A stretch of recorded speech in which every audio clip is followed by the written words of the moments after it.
Saudara Presiden Republik Indonesia ketiga, Bapak Profesor Dr. Ing B.J. Habibie melakukan kunjungan secara khusus selama 4 hari ke Batam. Dan salah satu kegiatan utama atau kegiatan inti dalam rangkaian kunjungannya adalah melakukan pertemuan dengan pimpinan BP Batam dan juga bertatap muka dengan karyawan dan karyawati BP Batam sebagai bentuk nostalgia.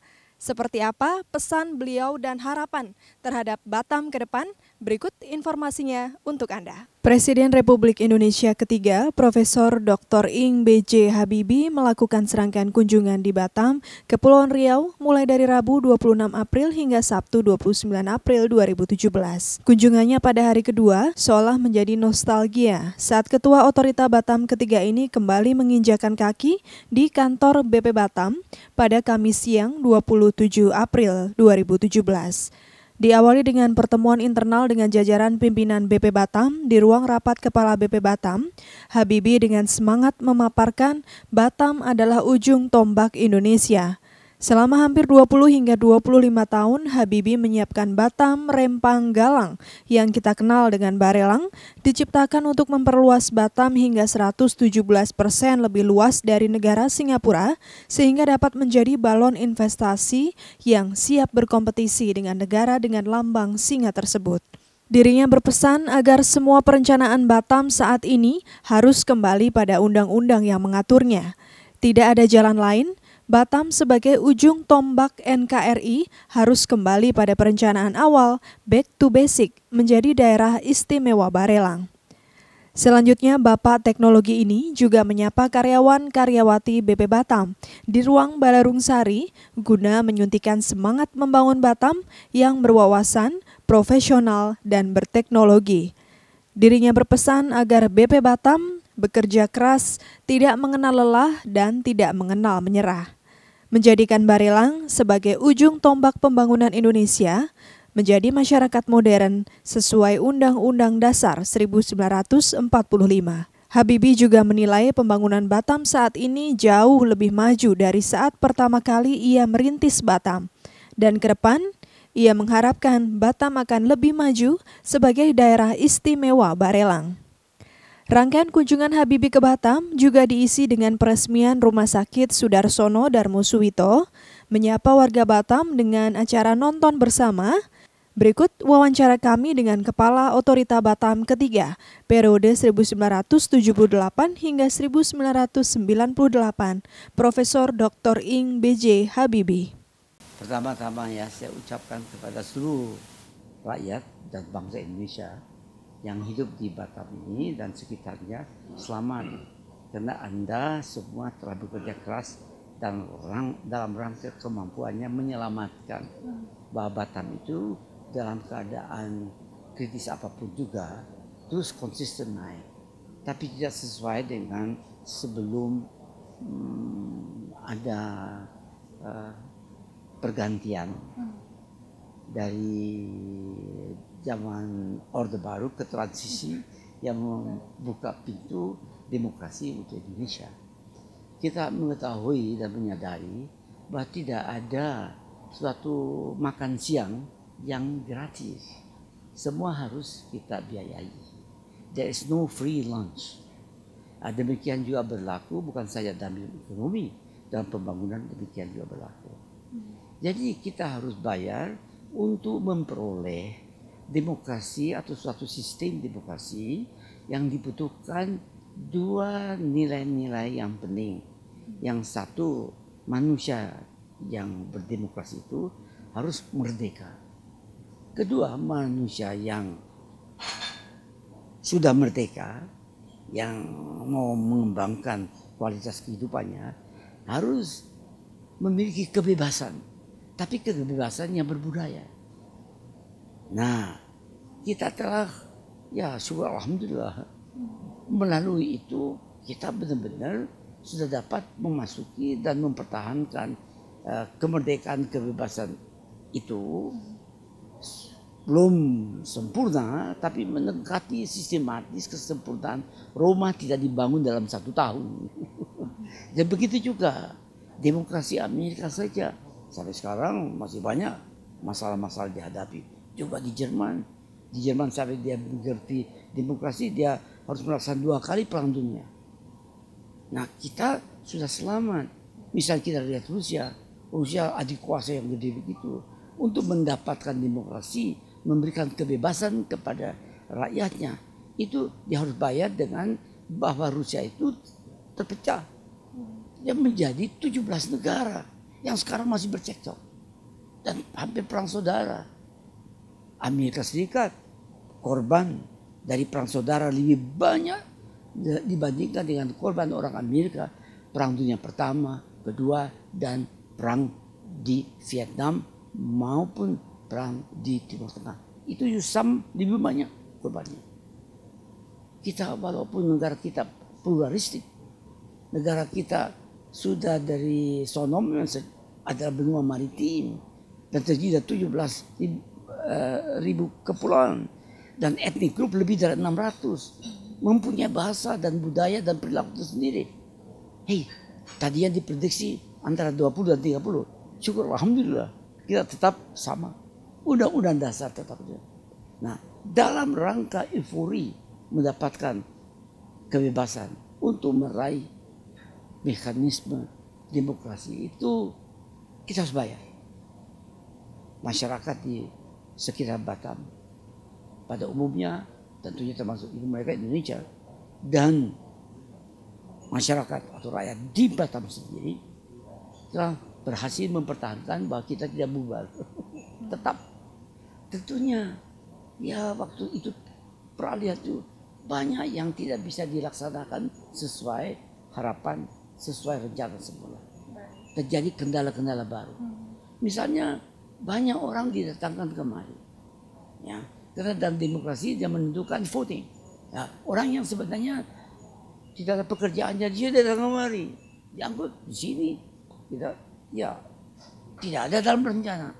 Kemarin ada yang mengatakan bagaimana Pak dengan UMK di sini.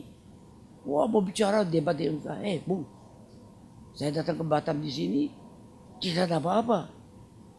Yang hanya ada kancil dan 6.000 manusia Indonesia yang kebetulan orang Bugis. Kita tidak pernah membicarakan, merencanakan untuk di dalam hal ini terjadi suatu UMK. Kita langsung mempersiapkan untuk Batam itu merupakan ujung tombak dari bangsa Indonesia untuk melaksanakan pembangunan ya, yang menuju ke modern, masyarakat yang madani, modern, tetapi setia pada Undang-Undang Dasar 45. Harus kembali back to basic. Karena saya sendiri yang merencanakan itu. Jadi saya tahu tidak pernah ada rencana yang lain dari itu.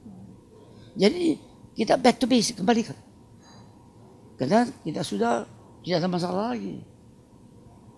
Mekanisme demokrasi berjalan.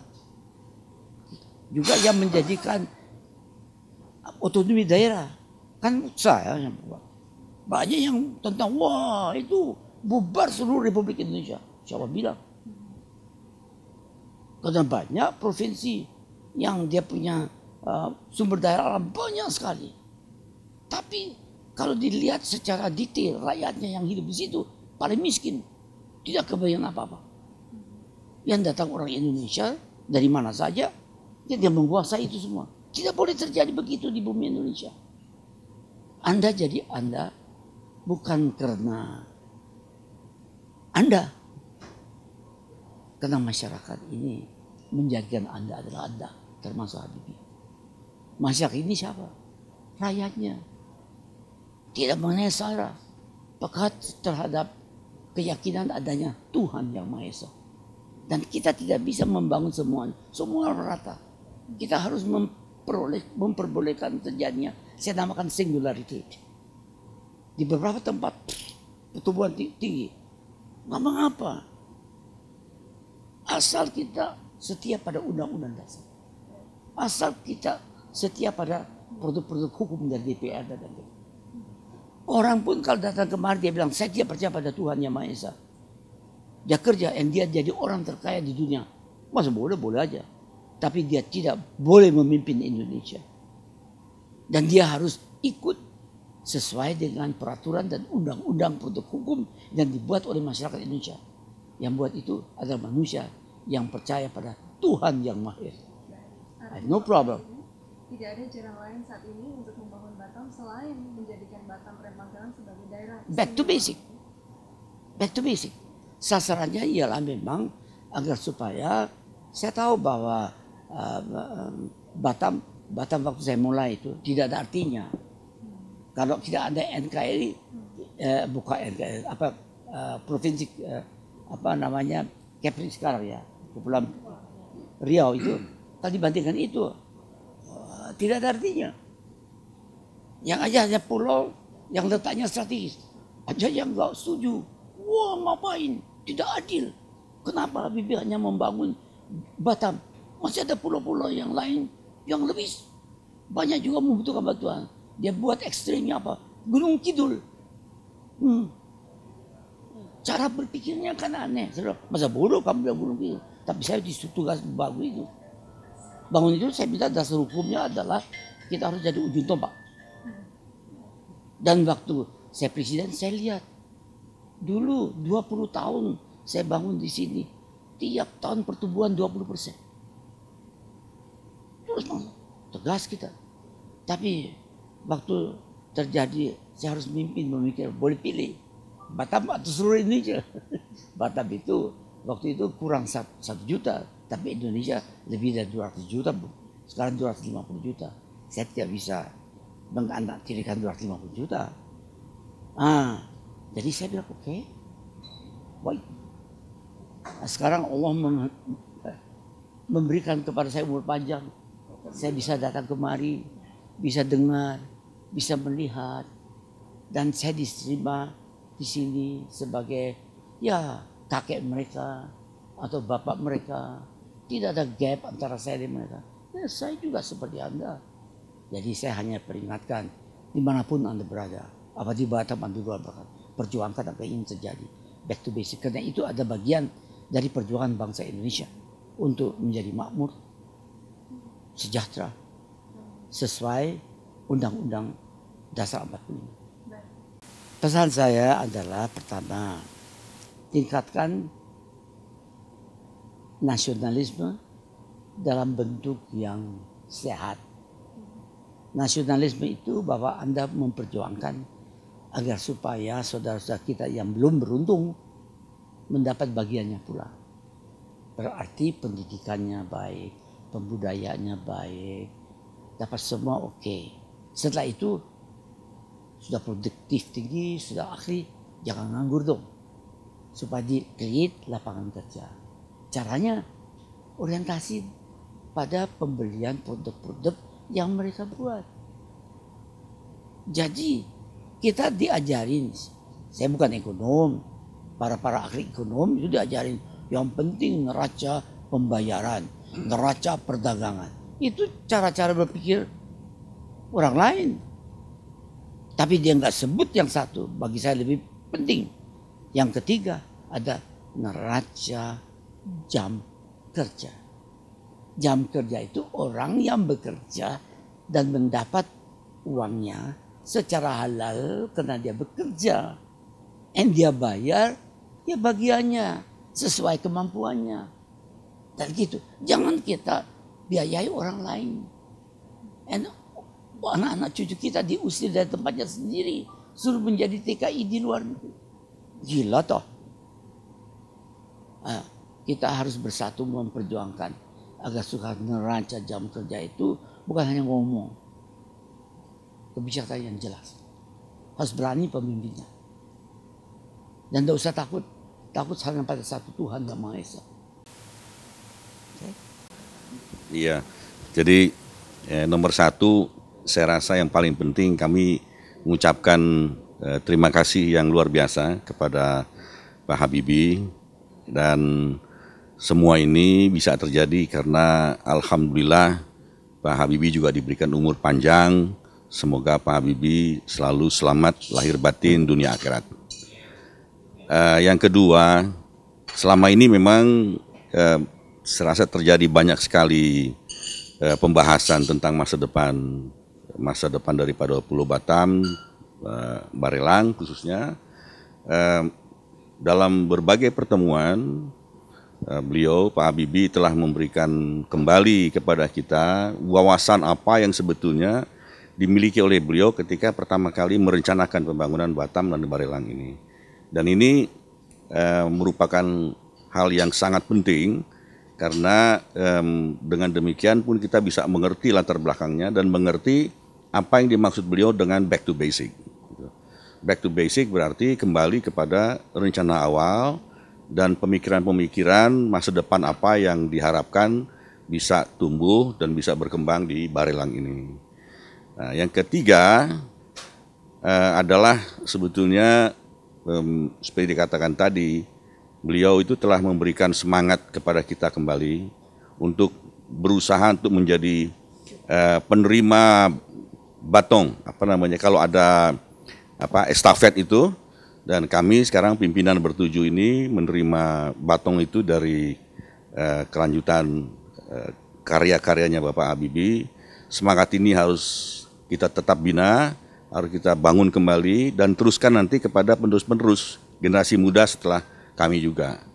Karena pimpinan sekarang ini kan juga sudah berumur dan waktunya juga akan ada saatnya di mana kita harus meneruskan.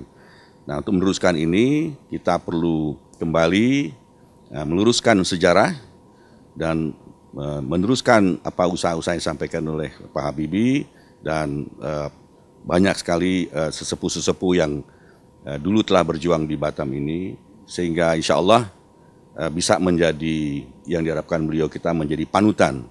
Jadi Batam ini harus menjadi ujung tombak. Ujung tombak artinya adalah bahwa kita menjadi panutan dari wilayah-wilayah lain. Kita bisa lebih maju, kita bisa menunjukkan bahwa insya Allah juga bahwa tidak hanya dua neraca ini penting kan, neraca pembayaran dan neraca perdagangan, tapi juga neraca jam kerja. Artinya apa? Harus menyediakan lapangan kerja.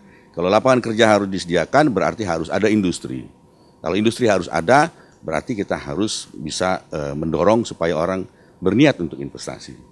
Nah, itulah saya rasa kuncinya, dan mudah-mudahan kita dalam waktu ke depan masih bisa menunjukkan dan menerima kembali, siapa tahu insya Allah Pak Habibie akan bisa melihat upaya-upaya kita dan keberhasilan kita. Amin ya Allah, amin ya Rabbil alamin. Saudara, demikianlah seluruh rangkaian kunjungan dari Presiden Republik Indonesia ketiga, Bapak B.J. Habibie ke Batam.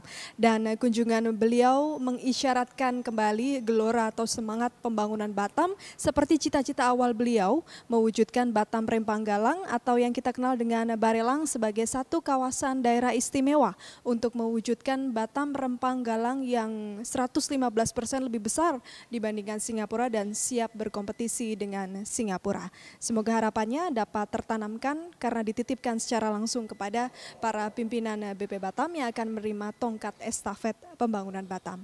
Demikian Info Humas BP Batam.